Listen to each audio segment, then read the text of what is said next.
Residents of McPherson Road and Lewis Road at Cookstown have complained to the BBMP regarding the loud noise that is caused at the construction site. Next to our apartments, the builder owners are constructing and following the plan to dig a basement, and this is going on for 1.5 years now and causing lot of commotion, noise pollution, sound pollution. The BBMP is the main person who is supposed to give the authority, and they are not doing anything. We have made so many complaints and nobody has attended to it.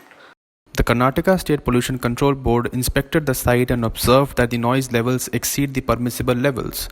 The KSPCB Environmental Commissioner sent a letter to the BBMP Joint Commissioner, but no action has been taken yet. A BBMP official said that she had visited the site personally last month and had asked the builder to take measures to reduce the sound level. She even said that further action will be taken if sound limits are not adhered to. Experts have given a solution to reduce the noise levels. Our right approach would be to deploy diamond cutters, and that's commonly available in Bangalore.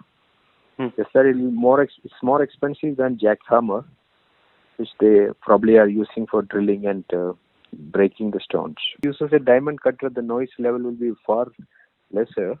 It remains to be seen when the BBMP will take an action against the builder. This is Priyansh reporting for CityCast.